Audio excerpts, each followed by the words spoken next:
Imagine a young American GI in the sweltering heat of a Pacific Island base. His curiosity getting the better of him. He spots a weathered blade resting on a crate, its edge glinting under the dim light. Without thinking, he reaches out and picks it up, admiring its balance. In an instant, an Australian commando materializes from the shadows, his eyes like steel. No raised voice, no dramatic confrontation, just 4 quiet words that send a chill down the GI's spine. The blade is returned, but the American never forgets that moment. Within days, the whisper spreads through the Allied ranks like wildfire. You do not touch their knives. Ever. Why? What made these blades more than mere tools? And why did Allied High Command bury reports about Australian commando tactics for years? I'm about to reveal a chapter of World War II that official histories glossed over. A tale of a few hundred Australians who outmatched the might of the Japanese Empire in ways that defied logic. Men who vanished into the jungle like spirits, drawing on ancient skills honed over millennia. The Japanese called them jungle shadows. American observers filed reports with just 7 words that rattled the brass in Washington. What were those words? What did they see in the tropical darkness that reshaped their view of warfare? Stick with me to the end, because this story will upend what you think you know about the Pacific War. It's more intriguing, more innovative, and more inspiring than any blockbuster could capture. This is the hidden legacy of the Australian Commandos. And it starts with a caution that echoes through military lore to this day. The murmur raced through the forward base quicker than any radio transmission. That young GI from the Midwest had committed an unforgivable error by handling a knife belonging to an Australian from Z Special Unit. What followed became one of the most tightly held advisories shared among Allied troops in the Pacific.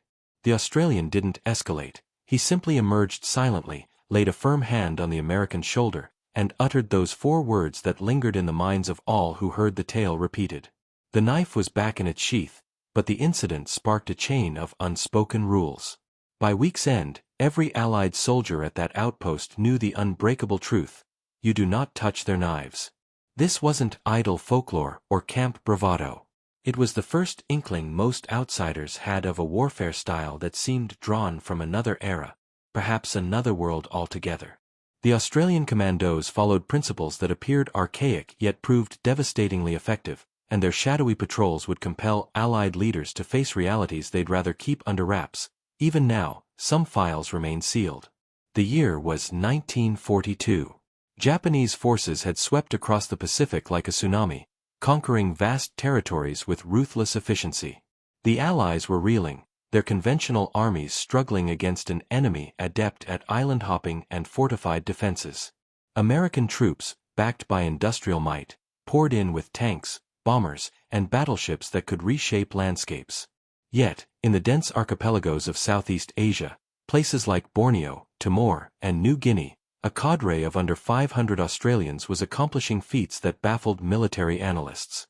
The math didn't compute. These commandos, from units like the Independent Companies and Z Special Unit, racked up disruption ratios that dwarfed those of larger Allied special forces, sometimes by orders of magnitude. But what truly stunned the observers was yet to unfold.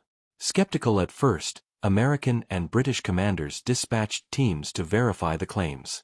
Those who returned were transformed, their dispatches laced with details that higher-ups found hard to swallow, leading to classifications that buried the insights rather than broadcast them. To grasp this enigma, we must trace the roots that set Australian commandos apart from anything the Allies had fielded. While American doctrine evolved from European campaigns, emphasizing mechanized assaults and overwhelming logistics, the Australians were forged in the crucible of the Pacific's unforgiving terrains. Drawing from British commando models but infused with local ingenuity, the independent companies formed in 1941 as elite guerrilla outfits. By 1942, Z Special Unit emerged under the Allied Intelligence Bureau, a joint venture blending Australian grit with British covert expertise. Training camps sprang up in remote spots: Fraser Island's Commando School, where recruits endured sadistic trials in crocodile-infested swamps; Cairns Z Experimental Station, teaching silent infiltration via collapsible kayaks called fullboats; and Broken Bay's Refuge Camp, drilling in sabotage with limpet mines and disguises as local fishermen. The selection was brutal. Dropout rates soared past 80%, pushing candidates into realms of endurance few programs dared.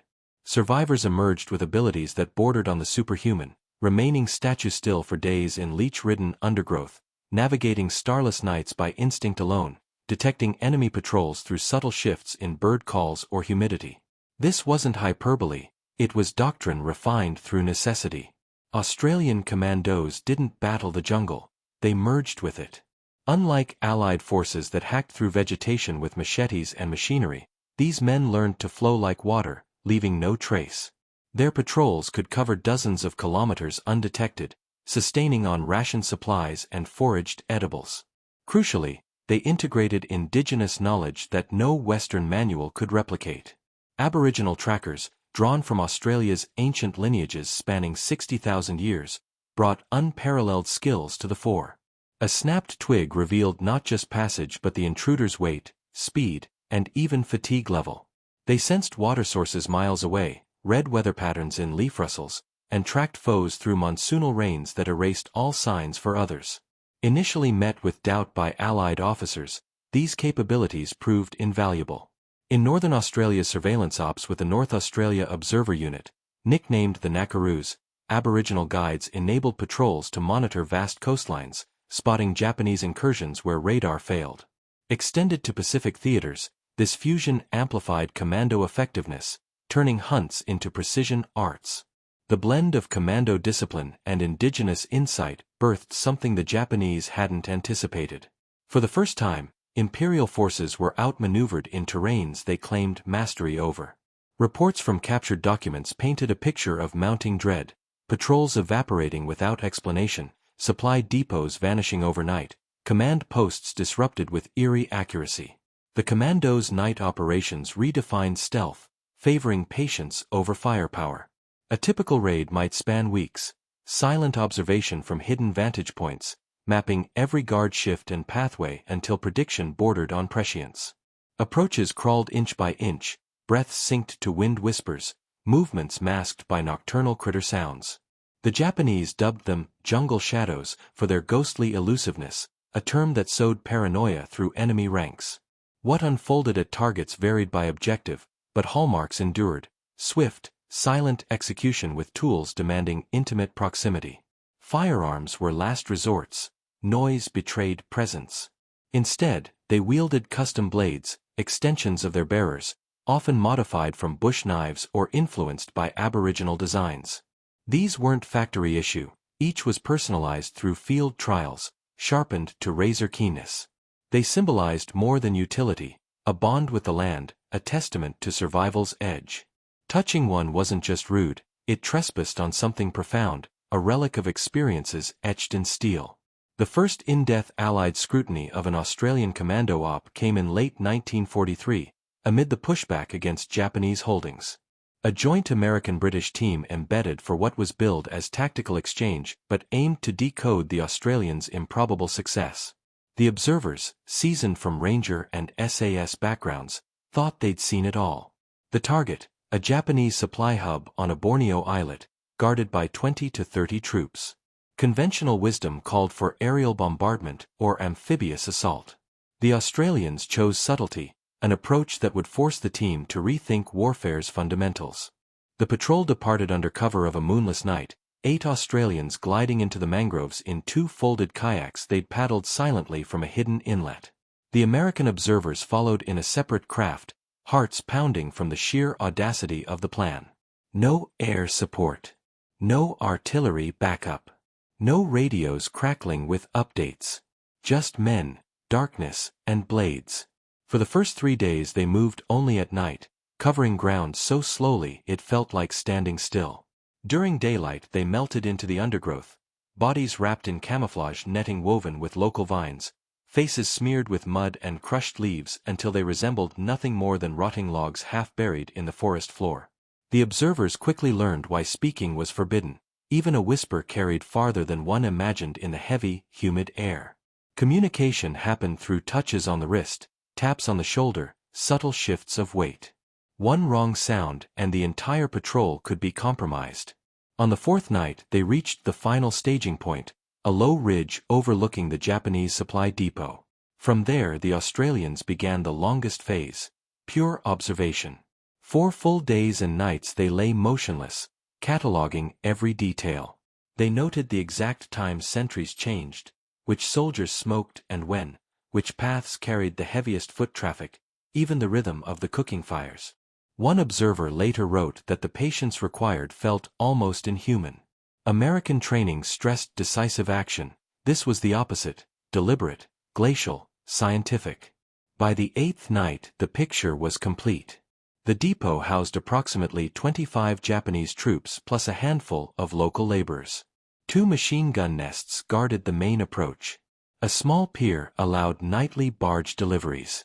The Australians divided responsibilities with hand signals. 2 men would neutralize the sentries, 2 would secure the pier to prevent escape by water, 2 would handle the stores, and the final pair would provide overwatch and cover the withdrawal. No firearms unless absolutely necessary. Silence was the weapon. The raid unfolded on the 10th night. A light rain masked the sound of their final approach. They crawled the last 200 meters on elbows and knees, timing each movement with a drip of water from leaves. At 0237 hours the first sentry vanished. One moment he was lighting a cigarette under a palm frond, the next he was gone, dragged backward into the ferns without a sound. 30 seconds later the second sentry followed the same fate.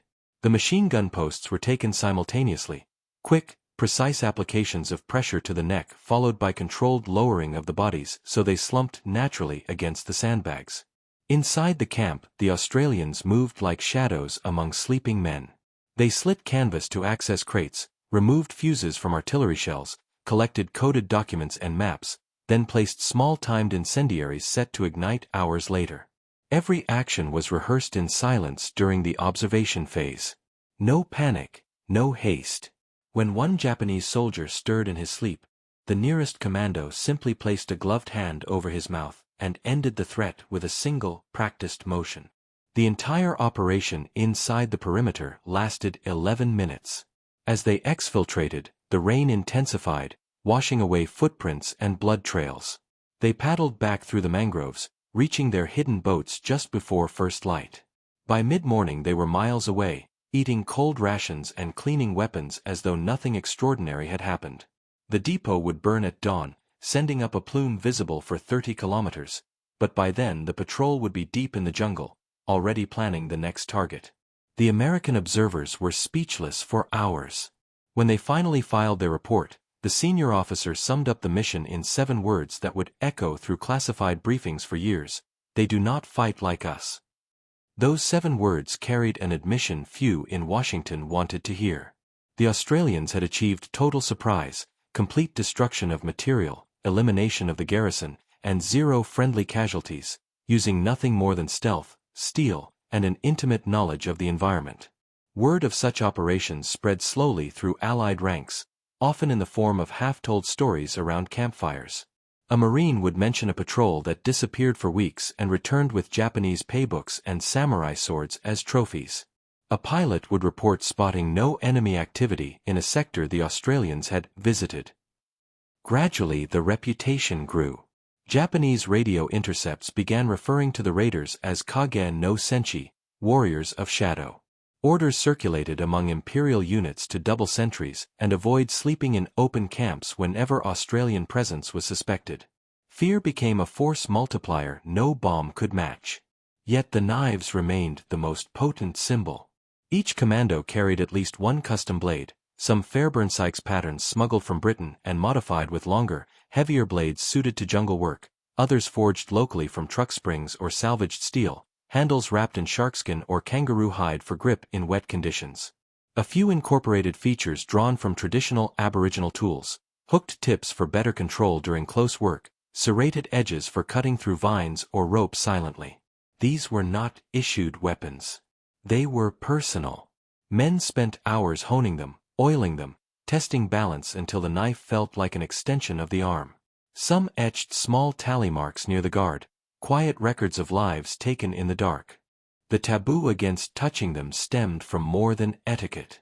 In the minds of the men who carried them, A blade that had drawn blood carried memory. It moved differently afterward, as though it had learned intent. Touching another man's knife was akin to reaching into his most private experience of war. The few who violated the rule, whether through drunken curiosity or genuine accident, found themselves met with a stare that needed no words. The knife was returned, but the offender carried the weight of that look for the rest of his tour. Behind the mystique lay rigorous doctrine. Z Special Unit and the independent companies emphasized 4 pillars: observation, infiltration, execution, exfiltration. Observation could last weeks.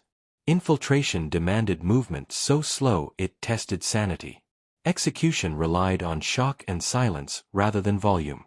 Exfiltration was often the hardest part, leaving no sign that anyone had ever been there. They trained to eat cold food, defecate in leaves they carried out, speak only when necessary, and sleep in shifts so shallow a twig snap would wake them instantly. Aboriginal scouts elevated this doctrine to another level.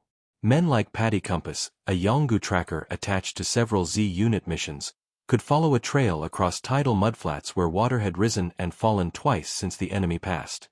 They interpreted broken spiderwebs, displaced dew on ferns, even the direction a disturbed ant trail pointed. Their knowledge turned guesswork into certainty. When Japanese units tried to mask their movements by walking in streams or burning incense to confuse scent, the trackers simply adjusted, reading the absence of normal signs as loudly as any footprint. These combined skills produced results that conventional forces could only envy. In one documented series of raids along the Sepik River in 1943-44, a single 12-man patrol disrupted Japanese barge traffic for 3 months, sinking 7 vessels, destroying 4 supply dumps, and eliminating over 90 enemy personnel with minimal ammunition expended. The cost to the Australians: 1 man lightly wounded by a falling branch. Numbers like these forced Allied planners to confront an uncomfortable truth. The most effective way to fight in the Pacific jungle was not with overwhelming force, but with overwhelming subtlety. Yet subtlety came with shadows of its own. The intimacy of silent killing left marks on the men who performed it. Some commandos returned home unable to sleep without a blade under the pillow. Others found ordinary noise unbearable after months of enforced silence. The psychological toll was rarely discussed. These were men who prided themselves on self-reliance. But in quiet moments, around a fire or in letters never sent, hints emerged. Dreams of faces in the dark, hands that still felt warm blood long after the war ended, knives that refused to be put away. The Allies eventually tried to adopt pieces of the Australian model. American Alamo Scouts and OSS teams incorporated silent approaches and indigenous guides. British Special Boat Service operators trained alongside Z-men in Queensland. But the full philosophy, becoming the jungle rather than conquering it, remained elusive. It demanded a mindset few large armies could instill at scale. Patience over aggression. Stealth over firepower. Integration over domination. And through it all, the warning persisted. In mess halls from Milne Bay to Okinawa, new arrivals heard the same quiet advice from veterans who had served alongside the Australians: respect their space. Admire their work from a distance. And above all, don't touch their knives. The story did not end with the Japanese surrender in 1945. Many of the same men, the same blades, and the same methods would reappear in later conflicts. Malaya, Borneo confrontation, Vietnam, each time leaving fresh legends and the same whispered caution. But that belongs to the next chapter. For now, in the steaming islands of 1942-45, a small band of Australians proved that in the right hands, silence could be louder than any artillery barrage, and a single blade could change the course of a campaign.